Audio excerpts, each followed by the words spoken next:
Your seedlings have finally sprouted, but this is also the stage when they need the right environment to develop strong roots and healthy growth.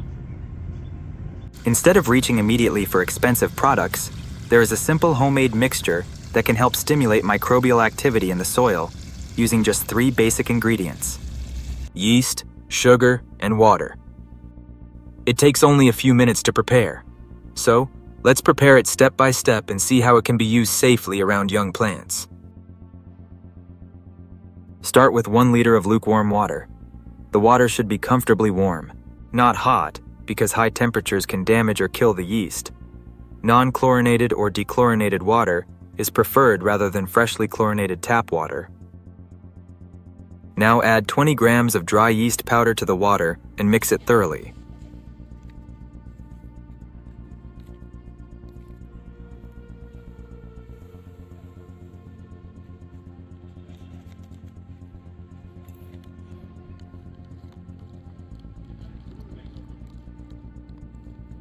Once the yeast has been evenly distributed, add 2 spoonfuls of sugar and stir the mixture again. The sugar provides an easily available food source for the yeast, allowing it to become active and begin fermenting.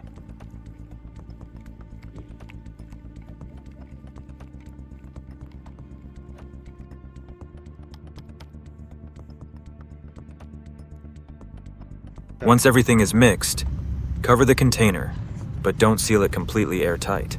Fermentation produces gas, so the container needs to be able to release pressure. Place it in a warm, shaded area and allow the mixture to rest for about 1 to 2 hours. After this short fermentation period, the mixture should look different. A layer of froth or foam may have developed on the surface, showing that the yeast has become active.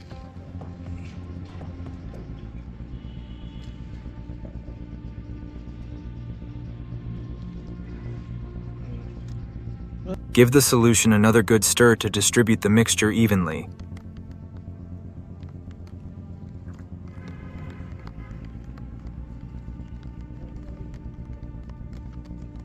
Now comes an important step, especially when this solution will be used around young seedlings. Do not pour the concentrated mixture directly onto the soil. Dilute it generously with several liters of clean, non-chlorinated water.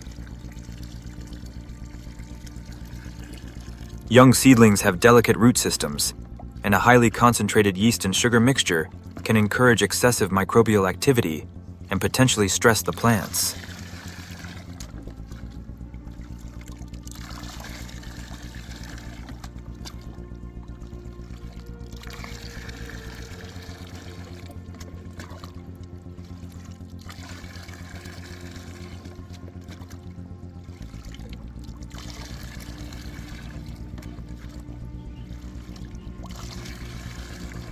Once diluted, pour the solution directly onto the soil around the plants, focusing on the root zone.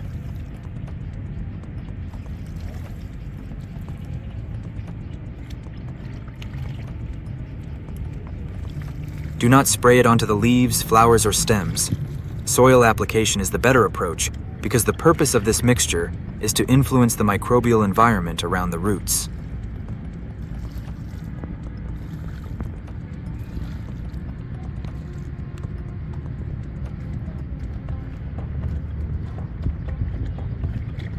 So what makes this mixture useful?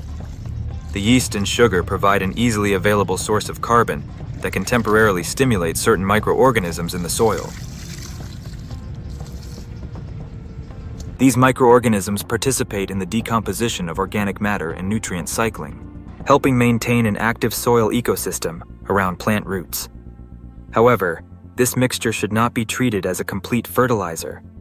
Yeast and sugar do not provide plants with a balanced supply of nitrogen, phosphorus, potassium, and essential micronutrients.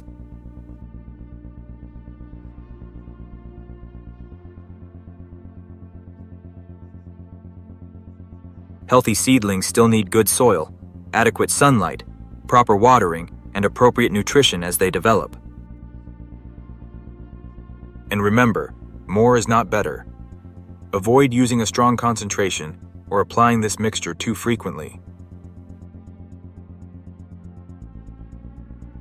For young seedlings, a well-diluted application is the safer approach. Also, never use diseased plant material or contaminated water when preparing homemade soil amendments.